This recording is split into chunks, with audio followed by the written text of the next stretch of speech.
ابو سفیان شام سے ایک قافلہ جس میں 50,000 سونے کے سکے اور ہر قسم کا قیمتی مال موجود تھا،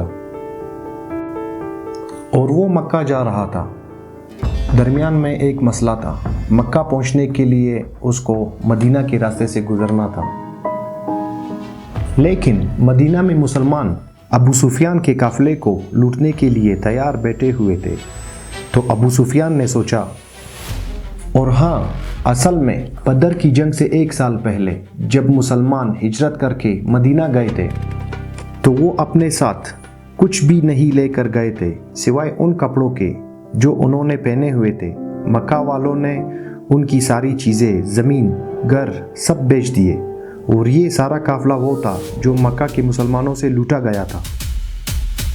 تو مسلمان اپنے سے لوٹے ہوئے سامان کا بدلہ لے رہے تھے۔ تو ابو سفیان اس قافلے کا بڑا اس سوچ میں تھا کہ اگر وہ اس راستے سے گیا تو مسلمان تو اس کو چھوڑیں گے ہی نہیں۔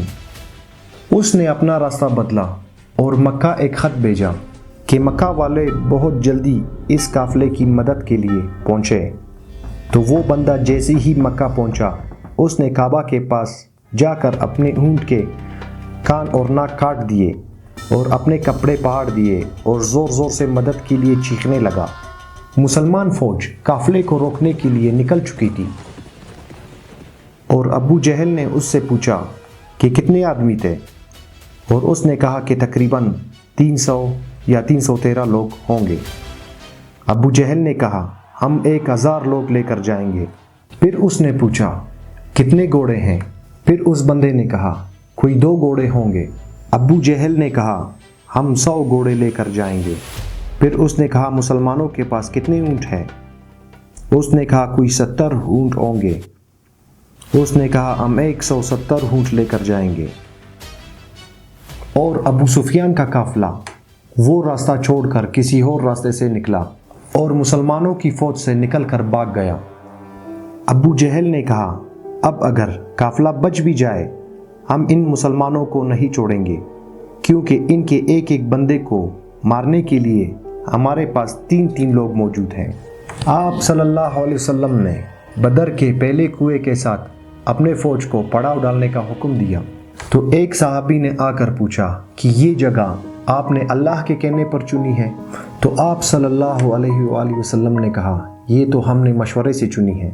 تو اس نے کہا کہ اگر ہم آگے جا کر پڑاؤ ڈالیں تو وہاں پانی بھی زیادہ ہے، تو ہم دشمنوں کو اس کنویں سے بھی روک سکیں گے۔ اور آپ صلی اللہ علیہ وسلم کو اس کا مشورہ بہت پسند آیا، اور پوری فوج آدھی رات کو اس جگہ پہنچ گئی۔ دوسرے دن جب ابو جہل کی فوج سامنے آئی تو وہ مسلمانوں سے 3 گنا بڑی تھی۔ عتبہ جو کہ مکہ کے بہت بڑے امیر بندے تھے، وہ اپنے بھائی اور بیٹے کے ساتھ سامنے آیا اور مسلمانوں کو چیلنج کیا کہ کوئی ہے جو ہم سے آ کر لڑائی کر سکے۔ مدینہ کے 3 انصار ان سے لڑائی کرنے سامنے آئے۔ تو عتبہ نے کہا یہ کون ہے؟ ہمیں اپنے بھائیوں کے سر کاٹنے ہیں جنہوں نے اپنے باپ داداؤں کے مذہب سے بغاوت کی ہے۔ حضرت حمزہ رضی اللہ تعالیٰ عنہ اور حضرت عبیدہ رضی اللہ تعالیٰ عنہ، ان کے ساتھ حضرت علی رضی اللہ تعالیٰ عنہ سامنے آئے اور لڑائی شروع ہوئی۔ حضرت عبیدہ رضی اللہ تعالیٰ عنہ زخمی ہوئے اور عتبہ، اس کا بھائی، اس کا بیٹا مارا گیا۔ عتبہ کا بیٹا حذیفہ جو کہ مسلمانوں کی فوج میں تھا، اس کے سامنے ہی اس کے باپ، بھائی اور چاچا کو مار دیا گیا، لیکن وہ مسلمانوں کی فوج میں ہی رہا۔ اور مسلمانوں کو پتہ تھا کہ دشمن کے مقابلے ان کی فوج بہت چھوٹی ہے، تو انہوں نے الگ طریقہ اختیار کر لیا کہ ہم تو اپنی جگہ سے نہیں ہلیں گے، تم لوگ آ کر حملہ کرو۔ اسی کے ساتھ ابو جہل نے فل طاقت سے حملہ کرنے کا حکم دیا، کیونکہ اس کا خیال تھا ہم ان کو منٹوں میں ختم کر کے نکل جائیں گے، لیکن ایسا نہیں ہوا۔ آہستہ آہستہ ہر ایک مسلمان کے بدلے 5 کافر مرنے لگے۔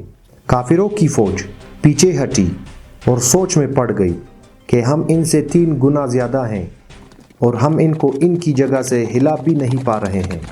اور مسلمانوں نے اپنے صفوں کو بدلا اور تازہ دم لوگوں کو سامنے لا کر کھڑا کر دیا، اور ابو جہل نے دوبارہ فل طاقت سے حملے کا حکم دیا اور پھر وہی ہوا اور کافر فوج پھر پیچھے ہٹنے لگی، لیکن اس بار مسلمانوں نے ان پر حملہ کیا اور کافر فوج بدر کو چھوڑ کر بھاگنے لگی اور ابو جہل مارا گیا اور مکہ میں سارے جیت کی خبر کا انتظار کر رہے تھے، کیونکہ پچھلے 60 سال میں قریش کو کوئی بڑی شکست نہیں ہوئی تھی اور 65 سال پہلے انہوں نے ابراہا کے 60,000 لشکر کو ہرایا تھا، اور اس کی وجہ سے پورا عرب قریش کو اپنا لیڈر مانتا تھا۔ لیکن اب مکہ کی قریش صرف 313 مسلمانوں سے ہار گئے تھے۔ پہلے جو لوگ جنگ سے بھاگ کر مکہ پہنچے تو ان پر کسی نے یقین نہیں کیا کہ ایسا ہو ہی نہیں سکتا کہ ہم جنگ ہار گئے ہوں۔ پھر آہستہ آہستہ سمجھ آنے لگی کہ وہ اب یہ جنگ اور پورے عرب میں عزت ہار چکے ہیں۔ جیت کی خبر لے کر جب مسلمان مدینہ پہنچے تو ہر طرف خوشی کا سما تھا، لیکن جیسے ہی آپ صلی اللہ علیہ وسلم اپنے گھر میں داخل ہوئے، انہیں پتہ چلا کہ ان کی پیاری بیٹی رقیہ کچھ دن پہلے ہی فوت ہو چکی ہے، جن سے وہ بہت پیار کرتے تھے۔ اس بات سے آپ صلی اللہ علیہ وسلم کو بہت دکھ ہوا، لیکن مسلمانوں کی خوشی جاری رکھنے کے لیے انہوں نے اپنے غم کا ذکر کسی سے بھی نہیں کیا، اور یہ خوشی زیادہ دیر چل بھی نہیں سکتی تھی، کیونکہ اس بار ابو سفیان نے پورے عرب سے 3000 فوج کو جمع کر کے مسلمانوں سے بدلہ لینے کی تیاری شروع کر دی تھی۔